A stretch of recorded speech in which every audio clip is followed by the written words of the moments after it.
56장 1절부터 12절입니다. 이사야 56장 1절부터 12절 함께 교독하겠습니다. 여호와께서 이와 같이 말씀하시기를 너희는 정의를 지키며 의를 행하라. 이는 나의 구원이 가까이 왔고 나의 공의가 나타날 것임이라 하셨도다.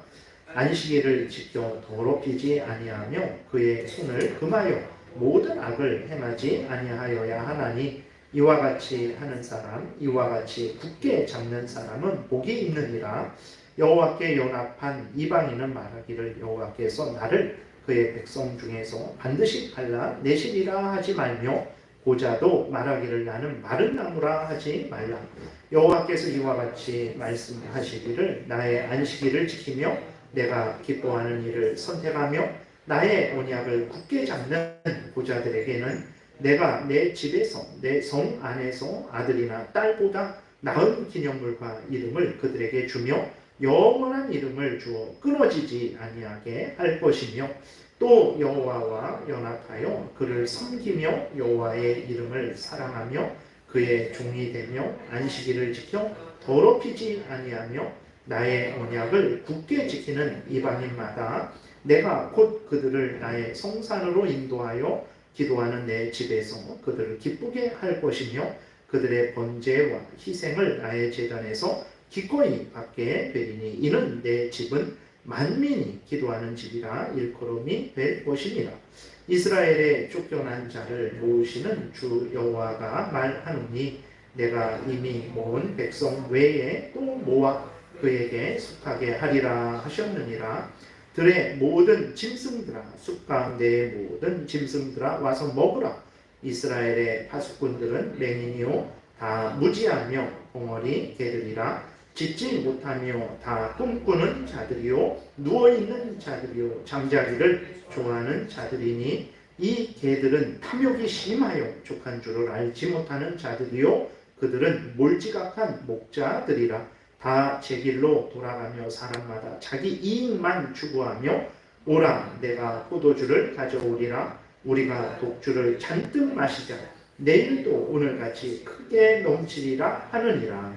아멘. 기도드리겠습니다. 살아계신 하나님 아버지 감사합니다. 이 시간에 하나님의 말씀을 전하고 듣습니다. 성령께서 역사하셔서 우리를 향한 하나님의 뜻을 잘 깨달아 알게 도우시고 또 하나님이 알려주시는 대로 잘 믿고 따르는 복된 신앙생활 하게 도우소서. 이 시간 성령께서 온전히 주장하여 주시기를 간절히 바라고 예수 그리스도의 이름으로 기도드렸습니다. 아멘. 예, 지난 시간에 이제 우리가 이사야 56장 1절부터 8절까지를 좀 살펴봤어요. 그랬을 때 1절부터 8절에서는 예수 그리스도의 대속의 공로의 근거에서 구원을 받은 백성들이 마땅히 가져야 될 마음과 태도를 알려주고 있다는 것을 우리가 또 살펴봤습니다.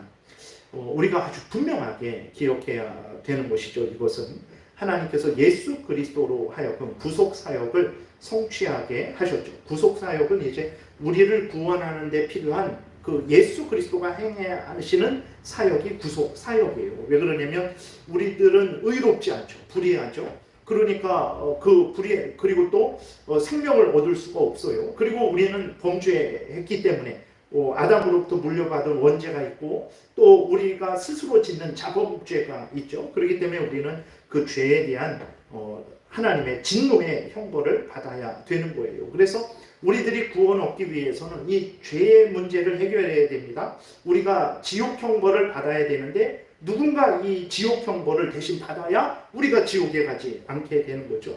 그것으로 끝나는 게 아니에요. 하나님의 생명을 얻기 위해서는 어떻게 해야 되냐면 의로워야 됩니다. 그러니까 의롭다라는 것은 하나님의 말씀을 완전히 순종해야 되는 거예요. 기쁠 때에도 순종하고 슬플 때에도 순종하고 부할 때에도 순종하고 가난할 때에도 순종하고 나이 들었을 때에도 순종하고 어렸을 때에도 항상 하나님의 말씀을 전적으로 전인격적으로 마음과 뜻과 정성과 목숨을 다해서 순종을 해야 돼요. 그럴 때 하나님이 너는 의롭다. 의로운 자는 죄를 짓지 않죠. 하나님의 말씀을 완전히 다 행했으니까 죄가 없죠. 그리고 의로운 자에게는 하나님이 생명을 주시는 것이거든요. 그러니까 우리들은 죄인이라서 죄에 대한 형벌을 받아야 되고, 우리는 의가 없기 때문에 의를 행해야 생명을 얻게 되는 건데, 우리 인간이 그렇게 할 수는 없죠. 그러니까 하나님께서 예수 그리스도를 보내주셔서 우리 대신 하나님의 율법을 완전히 순종하게 하신 거예요. 그래서 예수 그리스도가 그 의를 얻었어요. 그리고 우리가 받아야 될 그 지옥형 벌을, 죄에 대한 하나님의 진노의 형벌을 예수 그리스도로 하여금 십자가에서 당하게 하신 거죠. 그래서 예수 그리스도가 우리를 구원하시기 위해서 우리의 죄값을 다 대신 치르셨고, 우리가 행해야 되는 순종을 예수 그리스도께서 다 행하신 거예요. 그래서 예수 그리스도를, 우리가 의롭지 않고 불의한데 죄인들인데 예수 그리스도를 믿으면 하나님께서 예수 그리스도가 행하신 구속사역에 근거해서 우리의 죄를 용서하시고 예수 그리스도의 의를 우리에게 덧입혀 주시는 거죠. 그래서 우리를 하나님이 너는 의롭다 여겨주시고 우리에게 생명을 주시는 것입니다. 그러니까 예수 그리스도가 행하신 이 사역을 구속사역이다 라고 이제 말을 하는 거예요. 그래서 예수 그리스도로 하여금 이렇게 구속사역을 성취하게 하시고, 그래서 예수 그리스도의 구속사역에 근거해서 죄인들인 우리들을 구원하신 데는 분명한 목적이 있다라고 지난 시간에 말씀을 드렸죠. 그 목적은 무엇입니까? 예수 그리스도를 믿어 하나님의 자녀된 성도들로 하여금 기쁠 때나 슬플 때나 부유할 때나 가난할 때나 건강할 때나 병들었을 때나 항상 하나님을 경외하고 하나님의 말씀대로 살아가는 자로 만드시는 것, 그것이 하나님의 뜻이에요. 그러니까 우리는 사실 오늘 이렇게 우리가 함께 모여서 하나님의 말씀을 전하고 듣고 하나님의 뜻을 깨닫고 그 말씀을 믿고 교회 생활할 때, 가정 생활할 때, 직장 생활할 때, 국민으로서 살아갈 때 그 말씀대로 살아가는 게, 그것이 바로 하나님이 우리에게 원하시는 것인데, 우리가 잠깐 기도할 때에도 했지만 우리들에게 있어서 이렇게 하나님의 말씀을 전하고 듣고 교회에 모여서 아니면 개인적으로 성경을 읽고 믿고 순종하는 이것은 그냥 해도 되고 안 해도 되고 이게 뭐 그렇게 중요한 일인가라고 우리들이 여길 때가 많단 말이에요. 그래서 당장 우리 앞에 있는 기쁜 일, 당장 우리 앞에 있는 어려운 일에 마음을 빼앗겨서 그 기쁨을 누리는 것이 우리의 본분이지, 그 어려움을 해결하는 것이 우리의 할 일이지. 그래서 하나님을 항상 경외하고 하나님의 말씀대로 살아가는 일에 대해서 관심을 안 가질 때가 많단 말이죠. 그러니까 하나님은 그렇지 않다. 56장 1절부터 8절을 통해서 예수 그리스도의 53장에서 예수 그리스도의 그 구속 사역의 근거에서 구원받은 자들은 반드시 어떤 마음과 태도로 그렇게 삶을 살아가야 되냐 그랬을 때, 그것이 바로 이제 하나님을 경외하고 하나님의 말씀을 따라 살아가는 그러한 마음과 태도를 가져야 된다라고 이제 말을 했던 거죠. 1절에도 보게 되면 이제 1절에 정의를 지키며 의를 행하기를 하나님이 원하시죠. 여호와께서 이와 같이 말씀하시기를 너희는 정의를 지키며 의를 행하라. 이렇게 하나님이 명령을 하고 있어요. 그러니까 정의를 지킨다라는 것은 이제 의로운 심판을 한다라는 거예요. 공정한 심판을 한다라는 거죠. 악을 행한 자들에게 악하다 하고 벌을 주고 선을 행한 자들에게 선하다 하고 상을 주는 게 정의를 행하는 것이고, 그 다음에 또 바로 의를 지키며 그랬죠. 이것은 하나님의 말씀을 따라서 하나님과의 관계를 바르게 하고 이웃과의 관계를 바르게 하는 거거든요. 그러면 정의를 행하고 의를 행하기 위해서는 어떻게 해야 되냐면 하나님의 법을 따라서 행하게 될 때 정의를 행하게 되고 의를 지키게 되는 거죠. 그것은 다른 것이 아니라 십계명에서 5번째부터 10번째 계명을 따라서 이웃 간에 살아가게 될 때, 그렇게 될 때 우리들이 정의롭게 행하게 되고 의를 지키게 되는 거죠. 바른 관계가 형성이 되는 것입니다.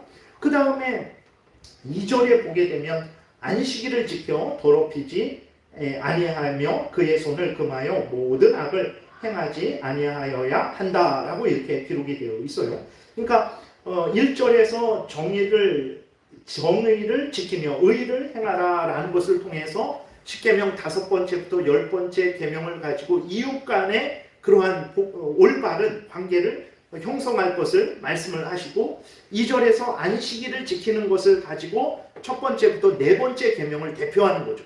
첫 번째부터 네 번째 계명을 통해서 하나님과의 그러한 바른 관계를 형성할 것을 명령을 하시는 거예요. 그러니까 하나님께서 예수 그리스도, 오늘날도 동일한 거예요. 어쨌든 하나님께서 예수 그리스도의 구속 사역을 믿음으로 말미암아 하나님의 자녀된 자들에게 원하시는 것은 다른 것이 아니에요. 그것은 전도서 12장에 있는 말씀대로 하면 그것은 하나님을 경외하고 그 명령을 지키는 것이 되는 거죠. 마태복음 6장에 있는 말씀으로 하게 되면 먼저 그의 나라와 그의 의를 구하는 것이죠. 그리고 고린도전서 10장 말씀으로 하면 먹든지 마시든지 무엇을 하든지 하나님의 영광을 위하여 하라는 것이죠. 로마서 14장에서 죽든지 살든지 주를 위해 죽고 주를 위해 살고, 그것이 다 같은 말입니다. 그것이 그럼 먹든지 마시든지 하나님의 영광을 위한 것, 죽든지 살든지 주를 위해 죽고 사는 것, 먼저 그의 나라와 그의 의를 구하는 것, 그것은 다른 것이 아니라 하나님을 경외하고 그 명령을 지키는 건데, 좀 더 구체적으로 말하면 이 성경 말씀을 따라 살아가는 것, 좀 더 핵심적으로 요약해서 말하면 하나님의 율법, 하나님의 도덕법, 바로 십계명을 따라서 첫 번째부터 네 번째 계명을 따라서 하나님과의 관계, 하나님을 잘 섬기는 거죠. 하나님을 사랑하는 것이고, 다섯 번째부터 열 번째 계명을 따라서 이웃과의 관계를 바르게 하는 거죠. 이웃을 바르게 살아가는 거죠. 섬기며 사랑하며 살아가는 거죠. 그것이 이제 정의를 지키고 의를 행하는 것이고, 그것이 안식일을 지켜라라는 그 말씀으로 이제 표현이 된 거예요. 그렇게 되니까 구원받은 백성들에게 하나님이 원하시는 것은 다른 것이 아닙니다. 그래서 잠언서 1장에서도 그 지혜를 지혜를 듣고 지혜를 여호와를 경외하는 것이 지혜의 근본이다 그랬을 때, 어떻게 우리가 하나님을 경외할 수 있겠어요? 하나님의 법을 따라 살아가는 것이, 그것이 하나님을 경외하는 거예요. 하나님을 경외한다고 하면서 성경 말씀을 덮어버리고 믿지도 않고 순종하지도 않고 십계명을 덮어버리고 믿지도 않고 순종하지도 않는다면 그것은 하나님을 모독하는 거죠. 하나님 앞에 거짓말하는 것입니다. 요한복음 14장에서 나를 사랑하는 자는 누구라고 말씀하셨습니까? 예수님이 내 계명을 지키는 자가 나를 사랑한다고 그랬어요. 나를 사랑하지 않는 자는 내 계명을 지키지 않는다 그랬어요. 아주 분명합니다. 그러니까 하나님을 경외한다라는 것은, 그건 다른 말로 하면 하나님의 말씀을 따라 살아간다라는 거예요.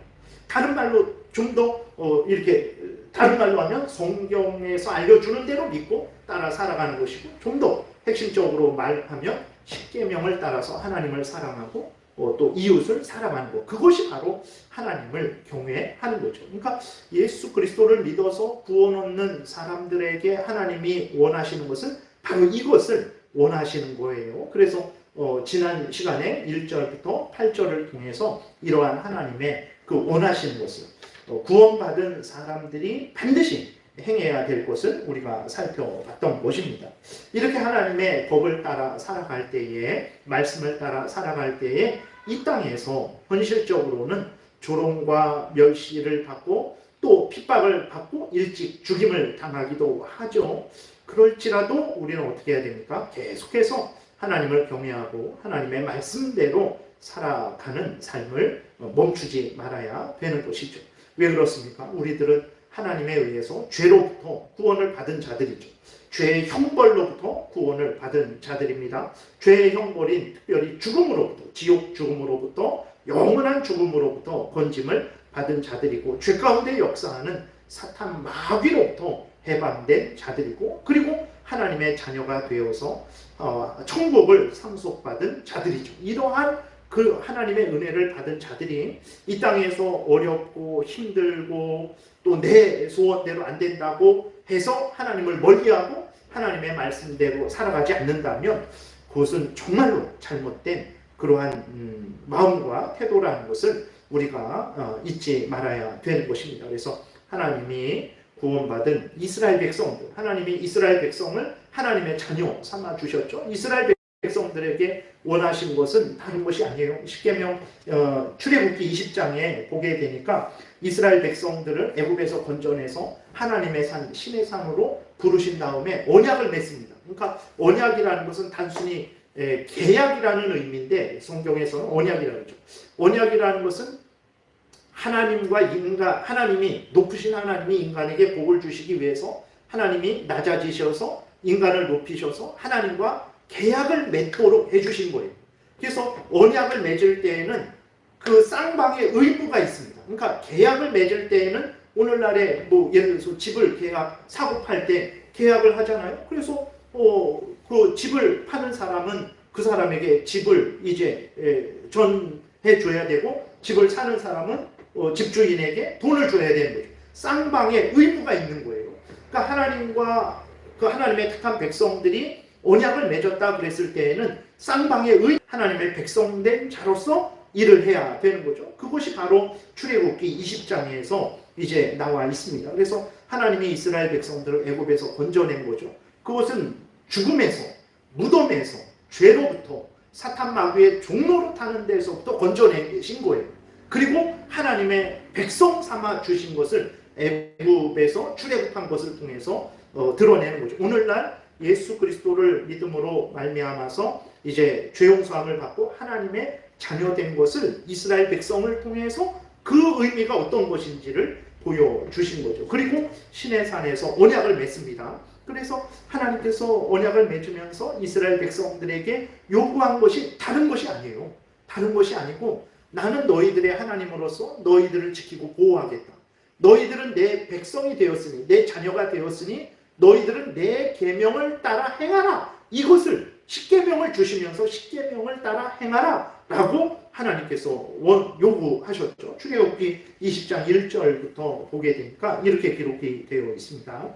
하나님이 이 모든 말씀으로 말씀하여 이르시되 나는 너를 애굽 땅 종되었던 집에서 인도하여 낸 내 하나님 여호와니라. 내가 이제 너의 하나님이 되었다.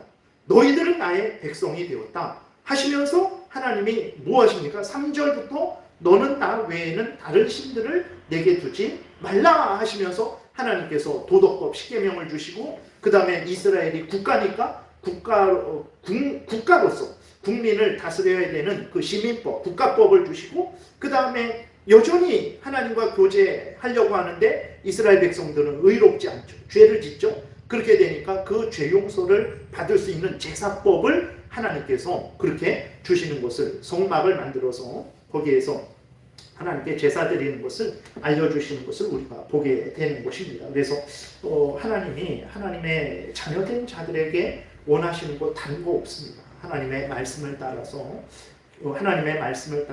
교회 생활하는 것, 하나님의 말씀을 따라서 가정 생활하는 것, 하나님의 말씀을 따라서 직장 생활하고 대한민국 국민으로서 살아가는 것, 하나님이 이것을 우리에게 원하신다는 것을 우리가 명심하고 또 명심해야 되는 거예요. 이 일을 이스라엘 백성들에게 알려주시기 위해서 하나님이 특별히 이스라엘 백성들에게 지도자들을 세우셨어요. 그래서 이스라엘의 선지자나 이스라엘의 제사장들이나 이스라엘의 왕들이나 그 외에 어떤 재판관들이나 그 지도자들이 세워졌는데 하나님이 왜 세웠냐? 그 사람들을 출세시키기 위해서 세운 거 아닙니다. 하나님이 이스라엘 백성들을 직접 다스리실 수도 있지만 하나님께서 제사장과 선지자와 왕과 그의 지도자들을 세우셔서 그들을 통해서 이스라엘 백성들을 통치하시기 위해서, 그러니까 그 지도자들로 세워진 자들은 어떻게 해야 됩니까? 하나님의 뜻을 분명하게 이스라엘 백성들에게 전하는 일을 해야 되는 거죠. 오늘날 교회에 예를 들어서 목사로 제가 이렇게 세워졌는데 목사로 왜 세우셨습니까? 이제는 내 부귀영화 찾고 내 즐거움 찾고 내 소원 성취하라고 세우셨습니까? 그러지 않아요. 오히려 목사를 세우신 것은 성도들을 위해서 세우신 거예요. 성도들에게 하나님 말씀을 전하게 하기 위해서. 집사를 왜 세웁니까? 집사가 일하는 사람이잖아요. 봉사하는 사람입니다. 집안일 하는 사람이에요. 그 집사를 세운 것은 오히려 그 자신의 명예와 권세를 높이려고 세운 게 아니라 교회를 돌보다 교회의 성도들을 위해서 봉사하라고 세운 거예요. 그러니까 모든 직분들이 그런 것이죠. 그러니까 이스라엘의 이제 하나님께서 구약의 이사야 당시도 그렇고 이스라엘 백성들에게 그러한 선지자나 제사장이나 왕이나 지도자들을 세운 것은 하나님의 뜻을 따라서 그 하나님이 택한 이스라엘 백성들이 하나님의 뜻대로 살아가도록 그들에게 제사장은 제사장으로서, 선지자는 선지자로서, 왕은 왕으로서, 뭐 다른 지도자들은 다른 지도자들로서 그렇게 하나님의 뜻대로 살도록 도우라고, 하나님의 말씀을 전하고 하나님의 뜻대로 살도록 도우라고 하나님께서 그렇게 세워 주신 것이거든요. 근데 안타깝게도 어떻게 됐습니까? 이스라엘 지도자들, 선지자, 제사장, 왕, 이러한 사람들이 하나님의 뜻을 전하지도 않았고, 자신들이 하나님의 뜻대로 살지도 않았고, 하나님의 뜻을 이스라엘 백성들에게 전하지도 않았고, 그리고 그 자신들의 탐욕만 추구하면서 살았던 거예요.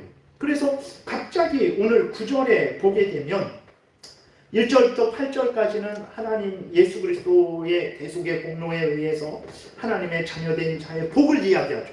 고자도 복되고 이방인도 복되고 가장 비천하고 비참한 자도 복되다라고 하면서 하나님의 이 은혜를 받은 자로서 하나님을 섬기며 살아가라 이렇게 말씀하시고, 갑작스럽게 9절에서는 들의 모든 짐승들아, 숲 가운데의 모든 짐승들아 와서 먹으라 이렇게 말씀을 하세요. 이것은 무엇이냐면 하나님께서 들의 짐승들, 그 다음에 숲 가운데 있는 짐승들, 이것은 이방 나라를 가리킵니다. 그러면서 이방 나라들을 향해서 와서 먹으라 그래요. 무엇을 먹습니까? 이스라엘 나라를 점령하고 파괴하라는 거예요. 갑자기 53장부터 56장까지 계속해서 예수 그리스도의 대속으로 말미암은 그것을 소개해주고 그것을 믿고 참된 복을 얻으라고 계속해서 하나님이 말씀을 하세요. 근데 오늘 본문 56장의 9절부터는 갑자기 그렇게 말씀하시다가 갑자기 이방 나라들을 향해서 이스라엘을 침략해서 이스라엘을 무너뜨리라 라고 이렇게 말씀을 하신단 말이죠. 왜 그런가? 갑자기 하나님께서 왜 이렇게 돌변하셨는가? 돌변하신 것은 아니고 범죄하는 이스라엘 백성들에게 예수 그리스도의 대속으로 말미암은 참된 구원을 전해준 거죠. 전해줬는데 그들이 계속해서 그것을 믿지 않고 또 거기에 참된 이스라엘 백성들도 있죠. 근데 그들도 하나님이 원하시는 하나님의 뜻을 따라 살아가지 않고 그들 지도자들도 백성들도 모두가 한 통속이 되어서 자기의 탐욕만 추구하는 삶을 살았기 때문에, 범죄하는 삶을 살았기 때문에 하나님께서 그 이스라엘을 이제 징계하시는 거죠. 이것이 이제 북쪽 이스라엘은 벌써 이제 아수르에 의해서 멸망됐고, 그 다음에 이 남쪽 유다는 이사야 본문이 기록된 지 한 대략적으로 한 100여 년 후에 바벨론에 의해서 멸망을 당하게 되는 거죠. 또 그 중간에 작은 침략들이 계속해서 있게 되는 것입니다. 그래서 하나님이 앞에서 말씀드렸듯이 우리가 이렇게 개인적으로 성경을 읽고 믿고 그 성경에 따라서 순종하고, 우리가 또 교회 주일날 공적으로 모여서 하나님의 설교되어지는 말씀을 듣고 마음에 새기고 믿고 순종하는 그것을 우리는 대단하게 생각하지 않아요.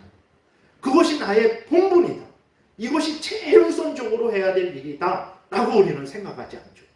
무슨 일이 있으면 그냥 넘어가 버리고 앞에서 말씀드린 대로 우리 앞에 있는 기쁨 아니면 우리 앞에 있는 슬픔, 이것의 마음을 빼앗긴단 말이에요. 근데 이스라엘 백성들이 여러분 왜 아수르에 의해서 북쪽 이스라엘 멸망당하고 바벨론에 의해서 남쪽 유다가 멸망당하고 70년 동안 포로로 끌려갔습니까? 앞에 있는 기쁨을 누리지 못해서가 아니에요. 앞에 있는 그러한 어떤 고난이나 슬픔을 해결하지 못해서가 아닙니다. 왜 끌려갔냐면 하나님이 그렇게 처음부터 끝까지 원하셨던 그것, 다른 것 아니죠. 하나님을 경외하고 하나님의 말씀을 따라 살아가는 삶을 살지 않았기 때문에 그 아수르에 의해서 북쪽 이스라엘이 완전히 멸망됐고 남쪽 유다가 바벨론에 의해서 멸망된 것이라는 것을 우리가 분명히 기억을 해야 되는 거예요. 그러니까 이사야 1장에 보게 되면 이제 이사야 56장도 같은 그러한 상황이죠. 1장에 보게 되면 이스라엘 백성들이 얼마나 하나님 앞에서 패역한 그러한 마음과 태도였는지를 알 수 있습니다. 그래서 이사야 1장 2절부터 10절에 제가 읽어드리겠습니다. 보시면 이스라엘 백성들이 얼마나 하나님이 원하신 것과는 전혀 다른 삶을 산 것을 알 수 있죠. 예수 그리스도의 대속의 공로에 근거한 구원도 하나님께서 이사야 당시 이스라엘 백성들에게 그 전에도 그 후에도 항상 알려주셨는데도 불구하고 그들은 아주 그것을 하찮게 생각하고 거역하고 자기의 탐욕만 따라 살아갔던 거예요. 그래서 이사야 1장 2절에 보게 되니까 하늘이여 들으라, 땅이여 귀를 기울이라. 여호와께서 말씀하시기를 내가 자식을 양육하였거늘 그들이 나를 거역하였도다. 소는 그 임자를 알고 나귀는 그 주인의 구유를 알건만은 이스라엘은 알지 못하고 나의 백성은 깨닫지 못하는도다 하셨도다. 슬프다. 범죄한 나라요 허물진 백성이요 행악의 종자요 행위가 부패한 자식이로다. 그들이 여호와를 버리며 이스라엘의 거룩하신 이를 만홀히 여겨 멀리하고 물러갔도다. 너희가 어찌하여 매를 더 맞으려고 패역을 거듭하느냐. 온 머리는 병들었고 온 마음은 피곤하였으며 발바닥에서 머리까지 성한 곳이 없이 상한 것과 터진 것과 새로 맞은 흔적뿐이거늘 그것을 짜며 싸매며 기름으로 부드럽게 함을 받지 못하였도다. 너희의 땅은 황폐하였고 너희의 성읍들은 불에 탔고 너희의 토지는 너희 목전에서 이방인에게 삼켜졌으며 이방인에게 파괴됨 같이 황폐하였고 딸 시온은 포도원의 망대같이 참외밭의 원두막같이 에워싸인 성읍같이 겨우 남았도다. 만군의 여호와께서 우리를 위하여 생존자를 조금 남겨두지 아니하셨다면 우리가 소돔 같고 고모라 같았으리로다. 너희 소돔의 관원들아 여호와의 말씀을 들을지어다. 너희 고모라의 백성아 우리 하나님의 법에 귀를 기울일지어다 라고 하나님이 탄식을 하시는 거거든요. 그러니까 이제 56장으로 돌아와서 9절부터 12절에 있는 상황이 바로 이런 상황이었던 거예요. 그러니까 10절부터 12절에서는 파수꾼들, 지도자들에 대해서 책망을 하지만 지도자들만 잘못된 게 아닙니다. 지도자들도 잘못됐고 그 지도자들이 잘못된 틈을 타서 또 백성들도 지도자들과 같은 그러한 탐욕을 위해서 살아가는 거예요. 그래서 1장에 그 10절에 있는 대로 소돔의 관원들아 라고 그 관원들을 책망을 하죠. 그러니까 이스라엘 지도자들을 향해서 하나님이 소돔의 관원아 라고 이렇게 말씀하셨어요. 소돔의 관원이 얼마나 악한 짓을 저질렀습니까? 하늘에서 유황불이 떨어져서 그 소돔이 멸망될 정도로 악을 행한 자들이 소돔의 관원들이죠. 동성애를 합법화하며 모든 더러운 추한 죄악을 옳다 하고 그 죄악을 행하는데 방치한 자들이 적극 권장한 자들이 소돔의 관원들이에요. 그러니까 이스라엘의 관원들이 그러한 일을 했던 거예요. 10절부터 13절에 나오는 파수꾼들이 이스라엘의 관원들인데 그들이 이러한 악을 행했던 거예요. 근데 이러한 일을 지도자들만 행했냐? 그렇지 않습니다. 이사야 1장 10절 그 중간에도 보게 되면 너희 고모라의 백성아 그랬습니다. 그 백성을 향해서 고모라, 소돔과 고모라가 같은 죄를 졌죠. 그래서 하나님으로부터 불의 불심판을 받은 거예요. 근데 그랬을 때에 하나님이 그 이스라엘의 파수꾼들, 지도자들을 향해서는 소돔의 관원들아 이렇게 말씀을 하시고 이스라엘 백성들을 향해서는 고모라의 백성들아 이렇게 말씀을 하신 거예요. 그러니까 하나님이 이스라엘 택한 백성들을 향해서 내가 너희의 하나님이고 너희는 나의 백성이 되었으니 나는 너희의 하나님으로서 너를 지키고 보호하고 인도하겠다. 너희는 나의 백성으로서 나를 경외하고 내 명령을 지키라. 다른 거 원하지 않았어요. 그거 하라고 했는데 우리가 살펴봤던 대로 이스라엘 백성들이 하나님을 거역하고 대적하고 우상을 하나님을 이제 아주 우습게 하찮게 여기고 우상을 섬기고 온갖 악을 저지르는 삶을 살았던 거죠. 그래서 하나님께서 오늘 본문의 9절에 들의 모든 짐승들아 숲 가운데 모든 짐승들아 이방 나라들아 와서 이 패역한 이스라엘 백성들을 멸망시켜라 라고 하나님이 책망을 하시는 것입니다. 무서운 징계죠. 그러니까 우리들이 인생을 살아가는 데 있어서 가장 복된 인생이 무엇이냐? 가장 복된 인생을 살아갈 수 있는 모든 은혜들이 누구로부터 오냐? 그랬을 때 그것은 하나님으로부터 온다라는 것을 명심해야 됩니다. 정말 평안한 인생을 살고자 한다면, 정말 복된 인생을 살고자 한다면 하나님을 가까이 해야 됩니다. 하나님을 경외하고 그 명령을 따라 살아가야 됩니다. 우리가 우습게 생각하는 하나님의 말씀을 듣고 믿고 마음에 새기고 하나님의 말씀을 따라 교회 생활하고 하나님의 말씀을 따라 가정 생활하고 하나님의 말씀을 따라 직장 생활하고 그 우습게 생각을 하잖아요. 아, 돈도 없는데 그게 무슨 소용이 있어? 내가 아파 죽겠는데 그게 무슨 소용이 있어? 내가 내 소원 성취도 못했는데 그게 무슨 소용이 있어? 아, 저 기쁨이 있는데 그걸 저거 먼저 해야지. 그거 먼저 해야 되겠어? 그러니까 이러한 마음과 태도가 그 사람을 멸망케 한 거예요. 이스라엘을 멸망케 한 거예요. 하나님으로 하여금 이방 나라를 불러서 이스라엘을 멸망시키는 원인이 됐다는 것을 우리가 명심을 해야 되는 것입니다. 성도들은 늘 깨어 있어야 되는 거예요. 항상 하나님을 경외하고 하나님의 명령을 준행해야 됩니다. 그러지 않으면 심각한 범죄에 빠집니다. 하나님의 징계를 받아요. 참되게 믿는 사람들은 구원은 취소되지 않습니다. 구원은 취소되지 않지만 내가 구원이 취소되지 않으니까 반드시 천국에 가니까 마음대로 한번 살아보세요. 다윗이 그렇게 했잖아요. 다윗이 하나님의 자녀죠. 그래서 그런데 항상 깨어서 경계하지 않았어요. 유부녀 바세바를 보고 간음했죠. 그 간음한 것을 숨기기 위해서 남편 우리아를 죽였어요. 어떻게 됐습니까? 다윗이 죽을 때까지 그 집안에 칼이 떠나지 않았어요. 자식들 중에서 서로 겁탈했어요. 있을 수 있는 일입니까? 그게? 배달은 자식들이지만 다윗이 아내들이 여러 명 있어서 배달은 자식이지만 암논이 이제 다말을 이렇게 겁탈을 한 거예요. 동생.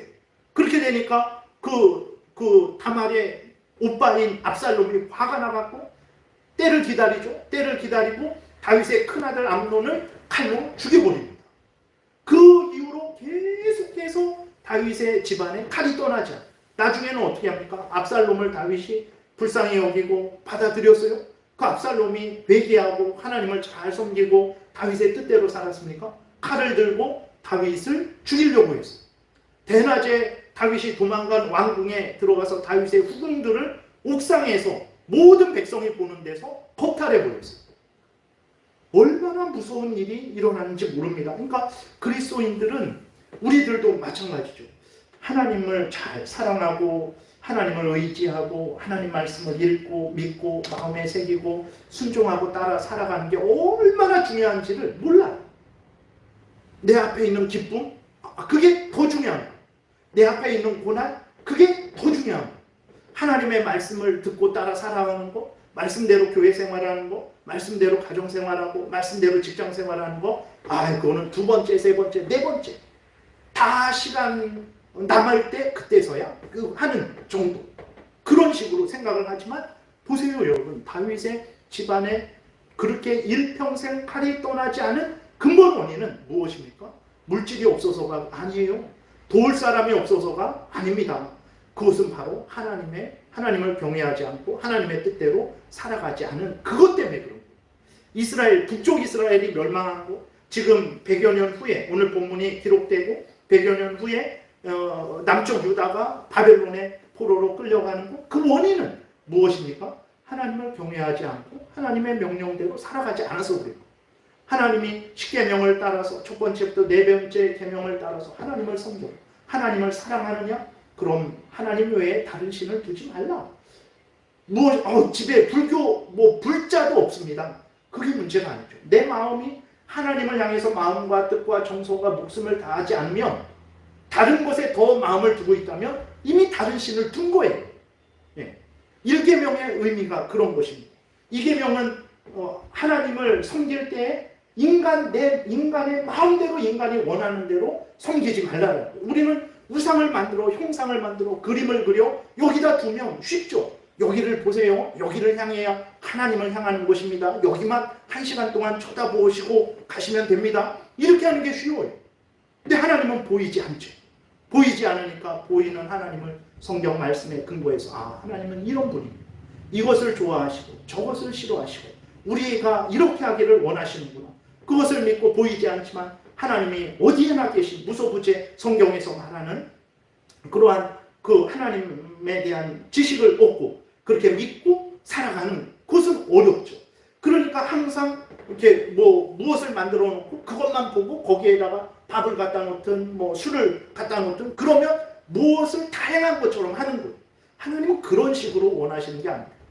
살아있는 동안에, 깨어있는 동안에, 잠자는 동안에, 교회에 있을 때에든 가정에 있을 때에든 믿는 자들과 있을 때에든 믿지 않는 자들과 있을 때에든 나 혼자 있을 때에든 여러 명과 함께 있을 때에든 가난한 상황에 있을 때에든 부한 상황에 있을 때에든 항상 하나님을 경외하고 성경 말씀을 따라 의지하고 살아가기를 바랍니다. 그것이 하나님이 원하시는 방식이에요. 너희들이 원하는 방식으로 그림을 그려서 너희들 마음대로 그렇게 하나님 섬기지 말아라. 그래서 그것이 십계명, 이계명이죠. 하나님의 이름을 망령되이 일컫지 마라. 하나님 요번에 살려주시면 제가 목숨을 다해서 하나님께 정말 하게 저도 많이 그러죠. 근데 어떻습니까? 그 어려움이 지나가고 한 달을 갑니까? 한 달, 두 달 가면 도대체 내가 무슨 어려움이 있었나? 하나님이 나를 건져주시기나 했었나? 다 잊어버린다. 하나님 앞에 그때는 거룩하신 하나님, 은혜로우신 하나님 하면서 내가 생명을 다하겠습니다. 목숨을 다하겠습니다. 그 하나님을 만홀히 여긴 거죠. 하나님을 하찮게 여긴 거예요. 인간에게도 그러지 않죠. 우리 인간에게도 우리가 그럽니까? 인간에게 그럴 수도 없죠. 그러면 그 사람이 당신 왜 나한테 거짓말해? 그렇게 하니까 인간에게는 그렇게 못하죠. 근데 우리는 그렇게 했죠. 그게 하나님의 이름을 망령되이 일컫는 하나님의 이름을 하찮게 값없이 막 사용하는 거죠. 하나님을 그렇게 대하는 거죠. 안식일을 지키지 않는 것들, 주의를 지키지 않는 것들, 이러한 것들이 아무것도 아닌 것처럼 더더군다나 5번째부터 10번째 계명은 더 우습게 생각을 하지만 그것이 바로 오늘 9절에서 하나님이 이스라엘 백성들이 이방에게 멸망당하게 하는 원인이라는 것을 우리가 마음에 깊이 새겨야 되는 것이죠. 히브리서 4장 1절부터 보게 되면 이런 말씀이 기록되어 있어요. 그러므로 우리는 두려워할지니 그의 안식에 들어갈 약속이 남아있을지라도 너희 중에는 혹 이르지 못할 자가 있을까 합니다. 그들과 같이 우리도 복음을 전함을 받은 자이나 그들과 같이 출애굽에 나온 그 이스라엘 백성들과 같이 우리도 복음 전함을 받았다라는 거예요. 그러니까 출애굽에 나온 이스라엘 백성들도 복음 전함을 받았고 우리도 바울과 히브리서를 받는 그 그리스도인들도 같이 복음 전함을 받았다라는 거예요. 복음 전함을 받은 자이나 들은 바 그 말씀이 그들에게 유익하지 못한 것은 듣는 자가 믿음과 결부시키지 아니합니다. 이미 믿는 우리들은 저 안식에 들어가는도다. 그가 말씀하신 바와 같이 내가 노하여 맹세한 바와 같이 그들이 내 안식에 들어오지 못하리라 하셨다 하였으니 세상을 창조할 때부터 그 일이 이루어졌느니라. 그래서 이제 이스라엘 백성들이 광야에 엎드러진 것에 대해서 이제 말씀을 하고 있는 거죠. 이것은 무엇을 말을 하는 것이냐면 그리스도인들의 구원이 취소된다는 것을 말하는 게 아닙니다. 그래서 3절에 보게 되면 이미 믿는 우리는 저 안식에 들어간다. 그래서 진정으로 예수 그리스도를 구주로 믿는 자, 진정으로 예수 그리스도를 구주로 영접하고 그 예수 그리스도를 의지하는 자는 구원이 취소되지 않습니다. 하나님이 그 은혜를 다시 취소하시진 않죠. 그런데 믿지 않는 자는 지옥에 가겠죠. 근데 여기서 말하는 것은 무엇이냐면 우리들이 아직 천국에 들어가지 못했죠. 천국에 이스라엘 백성들이 가나안 땅에 들어갈 약속을 받았습니다. 그래서 하나님이 모세를 통해서 가나안 땅으로 들어가게 할 테니까 믿고 따라 나와라. 반드시 내가 가나안 땅에 들어가게 하겠다. 약속하시고 하나님이 이스라엘 백성들을 인도해 내신 거예요. 근데 이스라엘 백성들이 어떻게 했습니까? 민수기 14장에 보게 되니까 가데스 바네아에서 하나님을 의심했죠. 하나님을 불신했습니다. 그래서 어떻게 됩니까? 불신한 자들은 광야에서 다 죽었어요. 가나안 땅에 들어가지 못했어요. 그것을 통해서 우리에게 그리스도인들에게 말씀하는 거죠. 이렇게 불신앙이 무서운 것이다. 이렇게 불신앙이 하나님을 진노케 하는 것이다. 우리가 아직 천국에 들어가지 않았는데 들어가기 전까지 우리가 마음과 뜻과 정성과 목숨을 다해서 하나님을 사랑하고 하나님의 뜻대로 살아가는 삶을 살아야지 불신앙을 가진 자들처럼 그러한 하나님을 의심하고 불신하며 거역하는 삶을 살아서는 안 된다라는 것입니다. 그래서 구원은 취소되지 않지만 앞에서 말씀드렸던 대로 다윗처럼 하나님이 주시는 풍성한 은혜는 또 누리지 못하죠. 그러한 재앙을 징계를 받게 되는 거예요. 아무리 하나님의 자녀일지라도요. 제가 목사죠. 진정으로 예수 그리스도를 믿습니다. 그런데 제가 제 마음대로 방탕하게 살아가면 어떻게 될까요? 하나님이 저를 가만두실까요? 그러지 않습니다. 징계하실 거예요. 무서운 징계를 하실 거예요. 그만큼 불신앙이라는 것은 무서운 것이다. 하나님을 진노케 하는 것이다. 너희들은 하나님의 자녀들이 아니냐? 그러니 저 안식에 천국에 들어갈 때까지 깨어서 하나님을 경외하고 하나님의 말씀을 따라 살아가야 된다. 라고 이렇게 이제 그 그리스도인들에게 긴장하게 하는 것입니다. 그래서 죄와 불신앙이라는 것은 그리스도인들로 하여금 범죄하게 하죠. 그리고 불신앙은 믿지 않는 자들을 더 강팍하게 만드는 거예요. 그래서 그리스도인들은 반드시 불신앙을 미워하고 버리고 하나님을 신뢰하고 하나님의 말씀에 근거한 삶을 살아가야 되는 거예요. 그런데 이스라엘 백성들은 그렇게 하지 않았던 거예요. 그래서 10절에 보게 되니까 이스라엘의 파수꾼들은 맹인이요. 그래서요.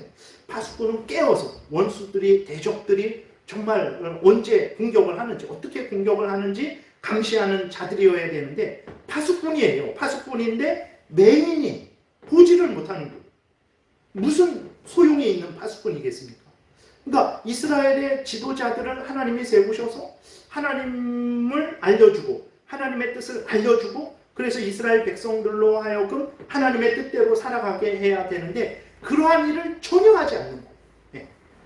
그리고 이스라엘의 파수꾼들은 다 무지하다 그래서요. 또 어떻게 적들이 어떻게 공격해 오는지 얼마나 공격해 오는지 전혀 알지 못하는 거예요. 이스라엘의 선지자들, 제사장들, 왕들, 지도자들이 하나님이 어떤 분인지 하나님이 무슨 말씀을 하셨는지 그러면 우리가 어떻게 하나님을 믿고 섬겨야 되는지 전혀 모르는 거예요. 그래서 벙어리 개들이다. 짖지 못한다 그랬어요. 개를 왜 키웁니까? 그 도적이 오는 것 그러한 것들을 사람보다도 귀가 몇십 배가 더 밝고 뭐 이렇게 후각이 그러니까 그렇게 도둑들을 이제 그 대비하기 위해서 개들을 키우는 거죠. 근데 짖지를 못해요. 도둑이 앞에 왔는데 아무런 짖지를 못해요. 그래서 주인이 자다가 도둑에게 당하게 되는 거죠. 그러니까 하나님의 말씀을 항상 전하고 모든 더럽고 추한 인간의 사상, 탐욕스러운 악한 사탄 마귀의 괴계 이런 것들을 분별해서 목사가 분별해서 그것은 안 됩니다. 하나님의 뜻은 이것입니다. 그러한 것을 믿고 따라서는 안 됩니다. 이렇게 해야 되는 거죠. 이스라엘의 지도자들도 그래야 되는데 벙어리예요. 벙어리. 아무 말도 못하는.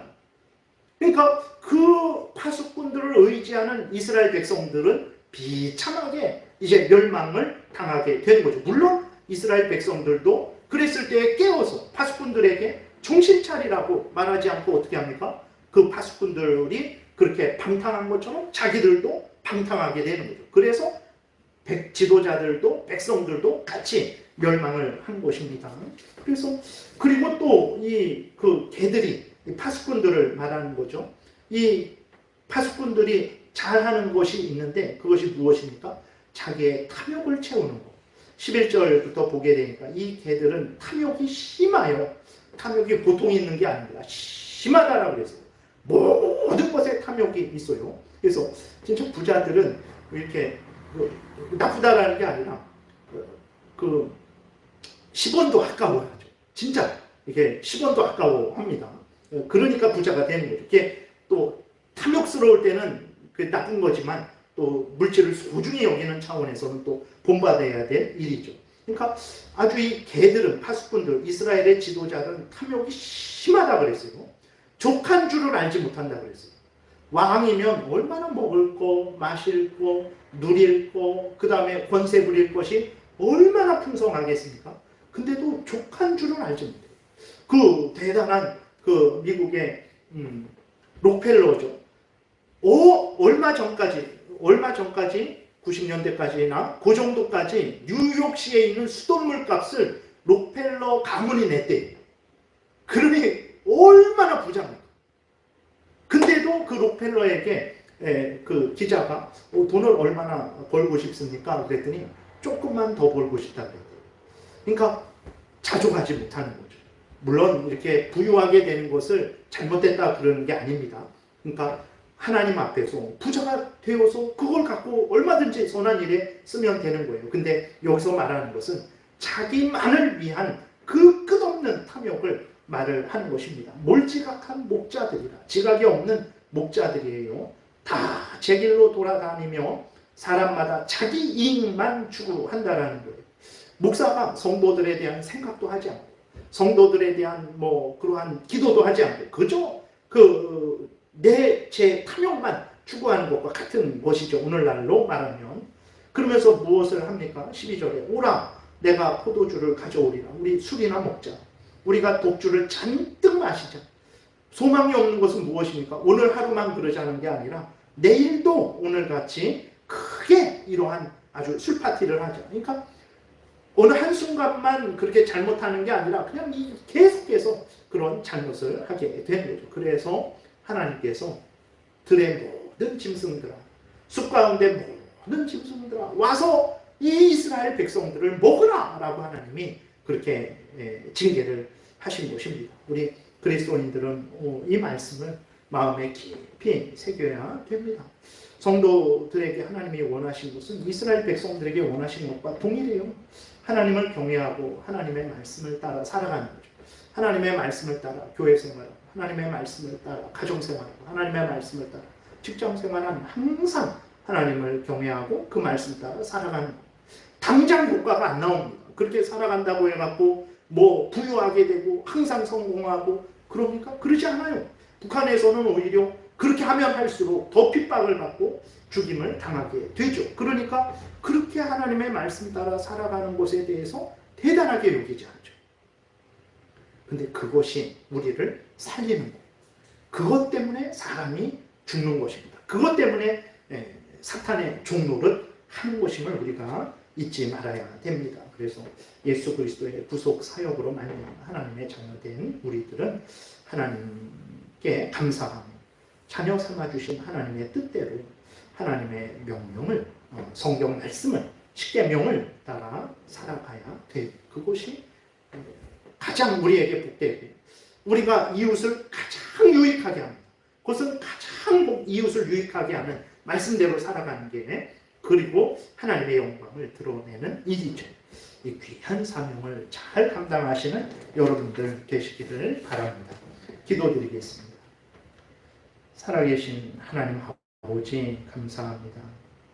참 성경책을 펴서 우리가 읽고 듣고 또 믿고 마음에 새기고 순종하는 것이 이렇게 중요한 일이고 하나님이 원하시는 일이라는 것을 제일 우선적으로 행해야 될 일이라는 것을 항상 마음에 새기게 도우소서, 생각나게 도우소서. 그래서 하나님이 원하시는 대로 하나님을 사랑하며 하나님의 말씀을 항상 따르는 우리 모두가 되게 도우소서. 예수님 이름으로 기도드렸습니다. 아멘.